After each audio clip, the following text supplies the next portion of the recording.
कुछ इकट्ठा भी उन्हीं के पास होता है, कुछ इकट्ठा भी उन्हीं के पास होता है जो बांटना जानते हैं। फिर चाहे वो धन हो, भोजन हो, प्यार हो या सम्मान, आप सभी पहचान ही गए होंगे। मैं आमंत्रित करती हूँ संस्थापक अध्यक्ष बुल्ढाना अर्बन श्री राधेश्याम जी चांडक जी को हमें मार्गदर्शन करने के लिए।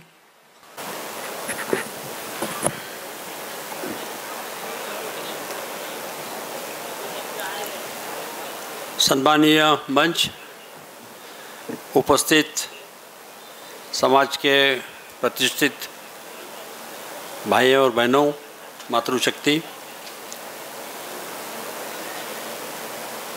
राजस्थानी में एक कहावत है, माया तेरे तीन नाम, परशा परशु परशुराम। माया यानी पैसा। अगर आपके पास में माया नहीं है तो आप परशु हो, थोड़े से पैसे आ जाते हैं तो आप परशुराम हो जाते हो, और बहुत ज़्यादा पैसे आते हैं तो आप परशुराम जी हो जाते हो। माया की ऐसी कमाल है कि आखिर कुछ भी कहो, टका है तो टेक, नहीं तो टक टक देख। जिसके पास में पैसा है उसी की चलती है। और हर आदमी किसी न किसी रास्ते से पैसे कमाने की कोशिश करता है। हर एक को लगता है कि मेरे परिवार से कोई उद्योगपति बने, मेरा बिजनेस अच्छा चले। इस सोच के साथ महाराष्ट्र प्रदेश माहेश्वरी सभा ने ये जो कार्यक्रम का आयोजन किया है, इसके लिए मैं इन सबको बहुत बहुत बधाई देता हूँ। यहाँ से ऐसा लगता है कि 3 दिन के अंदर आप बहुत कुछ लेके जाएंगे और अपना व्यवसाय, अपना उद्योग शुरू करेंगे, या कोई नया रास्ता भी आप शुरू कर सकते हैं। बुल्ढाना अर्बन के बारे में आप सभी जानते हैं, उसके बारे में मैं कुछ बताऊंगा नहीं यहाँ पर। बुल्ढाना अर्बन कोऑपरेटिव का एक अपना अनोखा महाराष्ट्र में का उदाहरण है कि जो 37 साल पहले 12,000 रुपये से शुरू हुआ और इस साल 18,000 करोड़ रुपये आके रुपये। आप जितने लोग आए हैं ये सोच के आए कि हम यहाँ से कुछ ना कुछ लेके जाएंगे कि जाके क्या व्यवसाय करें। मैं आपके सामने एक 5-6 व्यवसाय रखता हूँ। आप MIDC में घूमिए, MIDC के अंदर आधे उद्योग बंद पड़े हुए हैं, उसमें से 2-4% हमारे भाइयों के होंगे। और ये जो उद्योग बंद पड़े हैं, इसका मेन काम जो है मार्केटिंग, किसी को नहीं जमा। जिसको मार्केटिंग जम गया उसका बिजनेस चल गया। मैं आपके सामने कुछ ऐसे व्यवसाय रखता हूँ कि इसको मार्केटिंग की बहुत ज़्यादा आवश्यकता नहीं है, और जो मैं खुद कर रहा हूँ। पहला सबसे अच्छा व्यवसाय अभी आज के ज़माने के अंदर कि जो हर आदमी चाहता है कि मैं मेरे बच्चे को अच्छे से अच्छी पढ़ाई दूँ। फिर पढ़ाई के लिए हम कोटा भेजेंगे, हैदराबाद भेजेंगे, पूना भेजेंगे, तो हम स्थानिक स्तर पर ही ऐसा क्यों नहीं तैयार कर सकते कि जहाँ पर हम बच्चों को अच्छी शिक्षा दे सकें।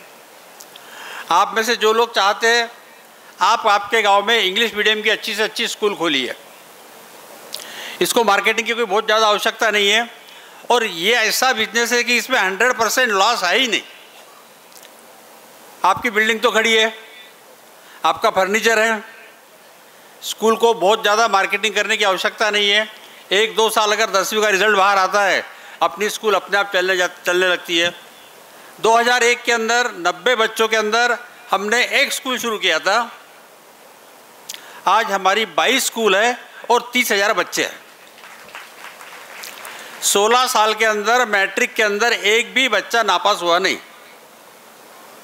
स्कूल चालू ही होते सारे स्कूलों की एडमिशन फुल हो जाती है। इसका मतलब अच्छे स्कूल की ज़रूरत है। तो आप में से जो भी भाई स्कूल की तरफ जाना चाहते हैं, जाइए, लॉस के चांस नहीं है। आप अगर स्कूल खड़ी करते हैं, बिल्डिंग बनाते हैं और आपसे स्कूल नहीं चलती, तो वो स्कूल मुझे दे देना, मैं खरीद भी सकता हूँ, किराए से भी ले सकता हूँ। आपको लॉस आने के चांसेस नहीं है। दूसरा, आप महाराष्ट्र के अंदर घूमते, सब जगह पे आपको बुल्ढाना अर्बन के वेयर हाउस दिखते, पूरे महाराष्ट्र के अंदर है। महाराष्ट्र गवर्नमेंट की अनाज होल्ड करने की कैपेसिटी है 23 lakh metric ton. Buldhana urban की अनाज होल्ड करने की कैपेसिटी है 9 लाख मीट्रिक टन। इतना अनाज हम होल्ड करते हैं। इस साल एक NGO ने आंकड़ा डिक्लेयर किया कि देश के अंदर, हिंदुस्तान के अंदर इस साल 1,12,000 करोड़ रुपए का अनाज वेस्ट हुआ है, अनाज, सब्जी और फल। आप विचार कीजिए, यहाँ सारे बुद्धिमंत लोग बैठे हैं कि 1,12,000 करोड़ का अनाज या फल किसको बोलते हैं। दुनिया में कई ऐसे इतने देश हैं कि उनका पूरे 1 साल का अनाज उसमें निकल सकता है, इतना हमारे यहाँ वेस्ट होता है। हिंदुस्तान के अंदर जो अनाज पके हुआ है, जिसको हम बोलते हैं झूठा डालना नहीं, जो जोधपुर के अधिवेशन में बहुत बड़ा विषय निकला था, दुनिया के अंदर हिंदुस्तान ऐसा देश है जहाँ पे पका हुआ अनाज 40% वेस्ट होता है और पूरे दुनिया में 17% वेस्ट होता है। यानी इतना बने हुआ अनाज हम झूठा डालते हैं। आज का वो विषय नहीं है, लेकिन बात ये कि चिंतन का विषय है, कहीं ना कहीं इसको भी रोकना पड़ेगा हमको। और ये रोकने के लिए अभी हमने एक नया प्रयोग किया, वार अगेंस्ट वेस्ट। ये जो भी अनाज खराब होता है, ये जूठन खराब होती है, इसके ऊपर हम एक 50 मिनट की फिल्म बना रहे हैं अभी। और ये फिल्म देहातों में जाके बताएंगे अनाज कैसे बचाना। साठाणुक साक्षरता, जैसे अक्षरों की साक्षरता होती है वैसी साठाणुक साक्षरता, अनाज को किस तरह से स्टोर करना चाहिए, किस तरह से अनाज बचाना चाहिए। तो ये एक वेयर हाउस की चेन हमने खड़ी किया है। इस चेन के अंदर आप भी जुड़ सकते हो। इस चेन में भी लॉस आने के चांसेस नहीं है। आपके पास में पैसा है, आप उसके ऊपर फाइनेंस भी कर सकते हो। और बहुत लोग व्यवसाय करते हैं, लातूर विभाग में वगैरह तो काफ़ी लोग व्यवसाय करते हैं। दूसरा भी नया कोल्ड चेन, कोल्ड स्टोरेज आप खड़ा कीजिए। कोल्ड स्टोरेज में भी लॉस आने के चांसेस है ही नहीं। 5,000 टन का आप कोल्ड स्टोरेज बनाइए, 1.5 करोड़ 1 करोड़ 40 लाख रुपए सब्सिडी है, 40 लाख रुपए सीड मनी मिलता है, 8 साढ़े 8 करोड़ रुपए खर्चा आता है। आराम से अच्छे तरह से आपका ब्याज का पैसा निकल जाता है, ज़्यादा निकलता है और आपके असेट खड़े, उसकी कीमत दिन ब दिन बढ़ते। आप कोल्ड स्टोरेज बनाइए, नहीं चला मुझे बेच दीजिए या किराए से दे दीजिए, कोशिश तो करो। लॉस आने के चांसेस है ही नहीं इसके अंदर। वो एक अच्छा आप व्यवसाय करके देखो। दूसरा एक जो व्यवसाय है, आप सोच भी नहीं सकते ऐसा एक ऐसा व्यवसाय है कि जिसके अंदर पैसा लगता नहीं, जो जिनके बच्चे आईटी सेक्टर में हैं उनके लिए बिजनेस है। देखो आप यहाँ बैठे सब लोग जानते हैं ओला उबर के बारे में। ओला उबर के पास में खुद का क्या है? कुछ भी नहीं है, एक ऐप है। ऐप के भरोसे ओला उबर लाखों करोड़ रुपए पैसे कमाती है। कुछ दिन पहले ऐसी चर्चा हुई क्योंकि आने वाला पूरा समय भारत के अंदर ये एग्रो बेस रहने वाला है।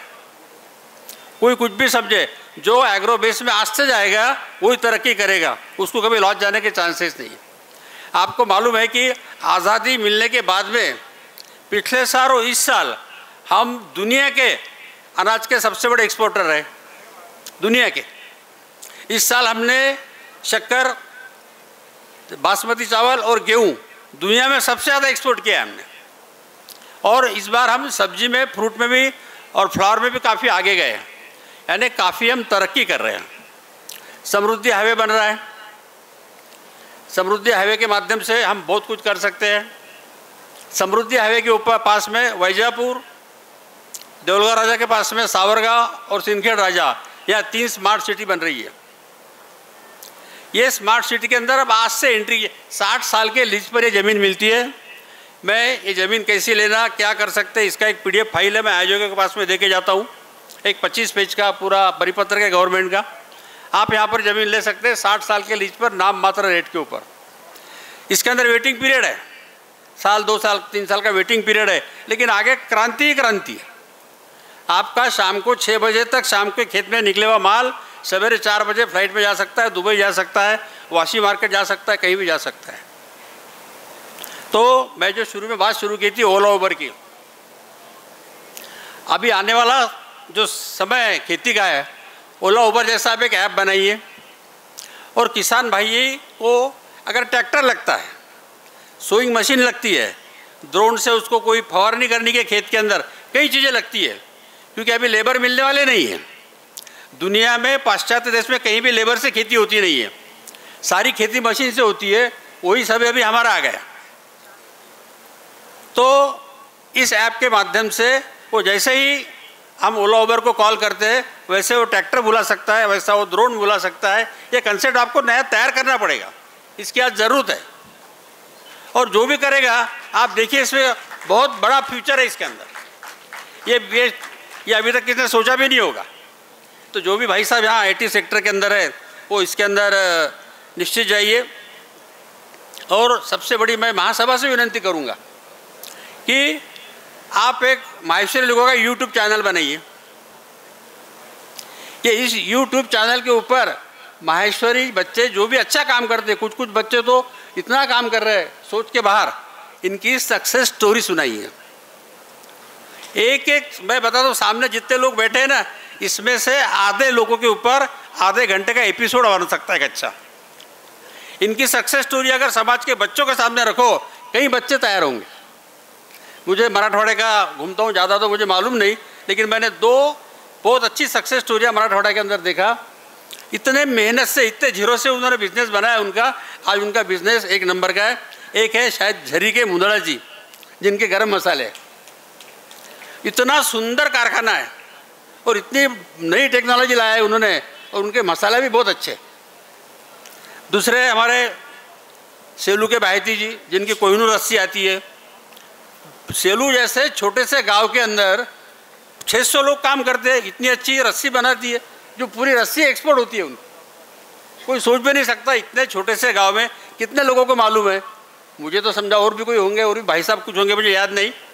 लेकिन जैसे अब मैंने झरीकर मुंदड़ा जी की स्टोरी सुनाई, कितने लोगों को मालूम है मुझे मालूम नहीं। यही स्टोरी अगर हम YouTube के माध्यम से समाज के सामने रखते हैं, वहाँ से कोई न कोई प्रेरणा लेंगे ना।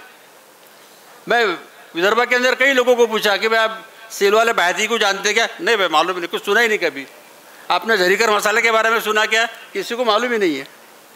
महाराष्ट्र में किसी को मालूम नहीं है कि मेरा एक माहेश्वरी भाई क्या करता है। इसके लिए मैं महासभा से विनती करूंगा कि आप एक आपका YouTube चैनल बनाइए। कि YouTube चैनल के ऊपर इस तरफ की जो 10 मिनट, 15 मिनट, 20 मिनट की जो सक्सेस स्टोरी है, ये समाज के सामने रखिए। अगर ये आपने नहीं किया तो मैं करने ही वाला हूँ, क्योंकि इसमें कुछ भी खर्चे का काम ही नहीं है। कोई खर्चे का काम नहीं है। YouTube चैनल बनाने में सिर्फ टेक्नोलॉजी होना, थोड़ा समय होना, खर्चे का काम ही नहीं है। तो जो हमारे जो भाई बंद है, इनकी आप एक से एक सक्सेस स्टोरी अगर समाज के सामने रखें तो निश्चित ही उससे आदर्श लेके हमारे कई भाई साहब लोग तरक्की कर सकते हैं। ऐसे कई सारे विषय हैं, लेकिन समय के अभाव में आज इतनी ही चर्चा। मैं फिर से आपको बहुत बहुत बधाई देता हूँ, और आप जल्दी से जल्दी कोई तो भी एक अच्छा यहाँ से लेके जाएंगे, इससे करता हूँ। और एक बात बताता हूँ कि मैं जहाँ भी जाता हूँ, मुझे लोग बुल्ढाना अर्बन की सक्सेस स्टोरी पूछते हैं कि बुल्ढाना अर्बन को इतना सक्सेस कैसा मिला। फिर मेरे को कई लोग पूछते हैं कि आपने CA कहाँ से किया, आपने BCom कहाँ से किया, आपने MBA कहाँ से किया। मैं सबको बता दूँ कि मैंने सिर्फ 10वीं पास हूँ। मैंने कोई CA किया, न MBA किया, न कुछ नहीं। ये सिर्फ एक्सपीरियंस है। इतने एक्सपीरियंस आए कि उसमें से प्रयोगशील कर करके ये सब सारा कुछ हुआ, और बहुत कुछ करने की इच्छा है। आने वाले कुछ समय के अंदर आपको बहुत कुछ दिखेगा बुल्ढाना अर्बन के माध्यम से। तो सबसे बड़ी जो सक्सेस स्टोरी का पीछे का जो एक राज है, वो राज ऐसा है कि मेरा समय कभी टलता नहीं। 1 मिनट भी मेरा कोई प्रोग्राम रहता बुल्ढाना अर्बन का, यहीं भी जाता हूँ, 1 मिनट आगे पीछे होता नहीं। दूसरा, एक बार अगर शब्द दे दिया तो फिर जमाना इधर की उधर हो जाए, उसमें फ़र्क पड़ सकता नहीं। और तीसरा, जो आप लोगों के लिए, बहनों के लिए और जो कठिन है, वो है संयम, क्रोध पे नियंत्रण। जिस आदमी ने क्रोध पे नियंत्रण कर लिया उसको अपयश आ ही नहीं सकता। हमारे पास में आज के तारीख में 5,500 कर्मचारी है। आप किसी कर्मचारी को पूछिए कि 20 साल में उन्होंने मुझे गुस्से में देखा क्या। हमारे घर में एक बर्तन वाली, कपड़े वाली रहती, उसमें 8 दिन में एक बार तो उसके साथ में हो ही जाता कुछ ना कुछ। पर अभी 5,500 कर्मचारी है, मुझे याद नहीं आता वे पिछले 20 साल में किससे गर्म हुआ होगा करके, क्योंकि इसका रिजल्ट मालूम है, सारे दुनिया को मालूम है कि क्रोध का अंत बुरा है। जब रिजल्ट मालूम है तो सवाल खड़ा ही क्यों करना। क्रोध का अंत बुरा है, ये सब जगह लिखा है। और क्रोध अगर छोड़ देते हैं आप, तो यहाँ जितने भी लोग आए, अगर इसमें से 5% भी लोग अगर क्रोध कर छोड़ देती है तो 100% आपको सक्सेस मिल सकता है। मैंने कहीं पढ़ा था कि जो सक्सेस है, सक्सेस को क्या लगता है? फ्यूल लगता है। ये फ्यूल कहाँ से आता है? ये हमारे शरीर में बनता है। ये फ्यूल क्या है? क्रोध और अहंकार अगर जलाते हैं, उससे जो फ्यूल बनता है, उससे सक्सेस अपने आप मिलता है। इतना छोटा सा सूत्र है ये सूत्र आप यहाँ से लेके जाएंगे। अनेक शुभकामनाओं के साथ में धन्यवाद।